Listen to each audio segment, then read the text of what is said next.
अस्सलाम वालेकुम प्यारे दोस्तों। अजमेर में उस वक्त एक मंदिर था जो अजमेर का सबसे बड़ा मंदिर था। सिर्फ राजाओं और रानियों की इबादत के लिए खास था। मंदिर के साथ एक तालाब था जिसका नाम अना सागर था। हिंदू उस तालाब के पानी को इंतहाई मुद्दत पर ख्याल करते थे। उनका मानना था कि जो इस तालाब में नहा लेगा उसके गुनाह झड़ जाएंगे। कहते हैं कि मंदिर में रात को इतने चिराग जलते थे कि रात 3.5 तेल उन चरणों में इस्तेमाल होते थे। इर्द गिर्द के कई देहात मंदिर के नाम से यानी कि आमदन मंदिर पर खर्च होते थे। मंदिर में हजारों मुलाजमीन थे जिनका काम आने वालों की रहनुमाई करना था कि कौन सा खुदा बेटे देता है, कौन सा खुदा सेहत और तंदुरुस्ती का मालिक है और किस मूर्ति की पूजा से दौलत मेहरबान होती है। ख्वाजा गरीब नवाज रहमतुल्लाह अलैह इस मंदिर में तशरीफ ले गए। यहाँ पर अना सागर से कुछ फासले पर चटाई बिछाकर अपने मुरीदों के साथ बैठकर असर का वक्त होना ही चाहता था। यहाँ से आप रहमतुल्लाह अलैह हजरत कुतुबुद्दीन बख्तियार काकी रहमतुल्लाह अलैह ने अजान देने को कहा। कुफरोज सिर्फ में गढ़ अजमेर में अल्लाह की वे दुनिया और मोहम्मद मुस्तफ़ा सल्लल्लाहु तआला अलैहि वसल्लम की रिसालत का ये एक पहला ऐलान था। उन्होंने इस्लाम से मुकम्मल तौर पर लाइन थे, नहीं जानते थे कि इस्लाम क्या है। चुनाचे अजान की आवाज सुनकर वे हैरान हुए और अपने घर से निकलकर आए। सब मुसाफिरों ने अना सागर के पानी से वॉश किया और नमाज पढ़ना शुरू किया। तब हिंदू हैरान रह गए कि सब भगवान तो अंदर हैं, तो ये लोग आंगन में किस भगवान को सजदा कर रहे हैं। जब शाम हुई तो राजा के ऊंट जो दिन में चरने के लिए गए हुए थे अपने चरवाहों के साथ वापस आने लगे। इत्तेफाक से जहां हजरत ख्वाजा कुतुबुद्दीन रहमतुल्लाह अलैह अपने साथियों के साथ बैठे थे वे जगह राजा के ऊँटों के बैठने की जगह थी। चरवाहों ने बाबा साहब रहमतुल्लाह अलैह से कहा, उठो ये जगह खाली करो। आप रहमतुल्लाह अलैह ने फरमाया, इतना मैदान खाली पड़ा है तो वहाँ अपने ऊँटों को बिठा दो, क्यों मुसाफिरों को तंग करते हो। और मुसलसल इकरार करते रहे। वे किसी ने बहुत बदतमीज से कहा, ये राजा के लोगों के बैठने की जगह है, तुम लोग कहीं और डेरा लगाओ।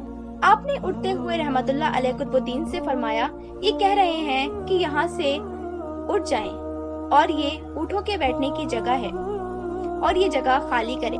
आप अपने साथियों समेत वहाँ से अगली सुबह जब ऊँटों की चराई के लिए ले जाने का वक्त और अपने ऊँटों को, तो उन्हें पता चला कि ऊँट अब उठ ही नहीं सकते। उन्होंने ऊँटों को मार मार कर जबरदस्ती उठाना चाहा, लेकिन वे बैठे रहे और वो सोचने लगे कि जो ऊँट हमारे एक इशारे पर बोलने से उठ जाते हैं, आज उन्हें क्या हो गया, वो क्यों नहीं उठ रहे।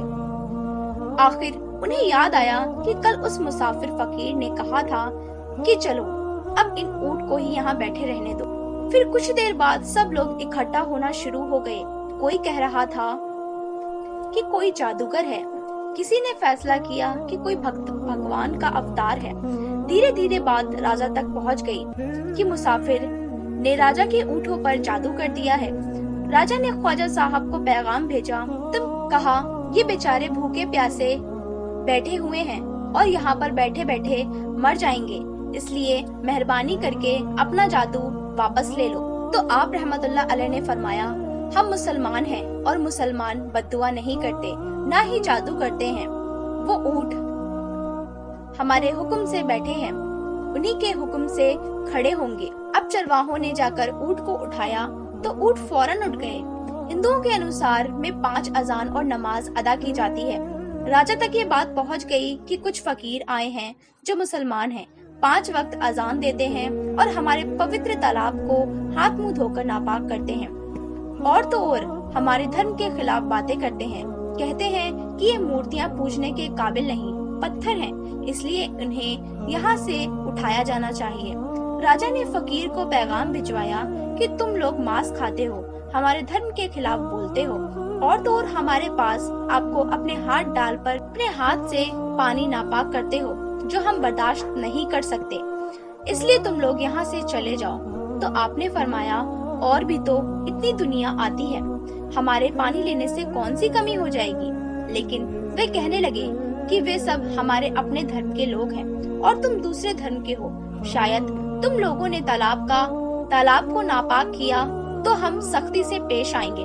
आप रहमतुल्लाह अलैह ने हजरत कुतुबुद्दीन बख्तियार काकी रहमतुल्लाह अलैह से फरमाया कि जाओ वहाँ से एक मशकीज़ा पानी ले आओ ताकि जरूरत के वक्त कुछ पानी तो मौजूद हो। यहाँ से हजरत निजामुद्दीन रहमतुल्लाह अलैह ने फरमाया चलो हम उस तो हजरत कुतुबुद्दीन रहमतुल्लाह अलैह तालाब की सीढ़ियों पर जा बैठे और मशकीज़ा से पानी में डुबा दिया। जब वे बाहर गए तो हजरत कुतुबुद्दीन रहमतुल्लाह अलैह ने जैसे ही पानी से मशकीज़ा भरा, अना सागर का पानी सूख गया। अना सागर मशकीज़े में बंद हो गया। सरकार का इतना करना था कि पूरे अजमेर में इतने में कोहराम मच गया और बच्चे रोने लगे। इलाके में खबर के मुसाफिर करने से अना सागर को खुश्क कर दिया। उसने सुर्त अब राजा भी बहुत परेशान हो गया। उसने अपने सिपाही को बुलाया। सबने यही कहा कि फकीर तो फिर कोई परेशान हुए। अजमेर की उसी की वजह से लोग दूर दूर से आते थे और ईमान ताज़ा करके लौटते। हिंदू धर्म के लिए बहुत बड़ा धक्का लगा और ये बहुत तस्वीसनाक बातें आखिर हुई। फिर से मुल्कुल की जाए, आखिर चाहता क्या है? अगर उसके मुतालबा कुल होंगे तो तस्लीम कर ली जाएगी, या फिर जब औरत और बच्चे जाकर फकीर की मन्नत समयोजित करें कि लोगों की परेशानी से निजात दिलाओ और हम पर करम करो, हम पाप का बोझ उठाए किधर जाएं और कैसे सुकून पाएं। ये तस्वीर सादा शांति। ये तमाम लोग बाबा साहब रहमतुल्लाह अलैह के पास आए और बोले, बाबा तुम भी वसूल कर ली, लेकिन भगवान के वास्ते हमारा अना सागर हमें लौटा दो। आप रहमतुल्लाह अलैह ने हजरत को देखा और फरमाया जाओ मशकीज़ा तालाब में डाल आओ। फिर वो मशकीज़ा अना सागर में डाल दिया गया। वैसे ही पूरा तालाब पानी से भर गया।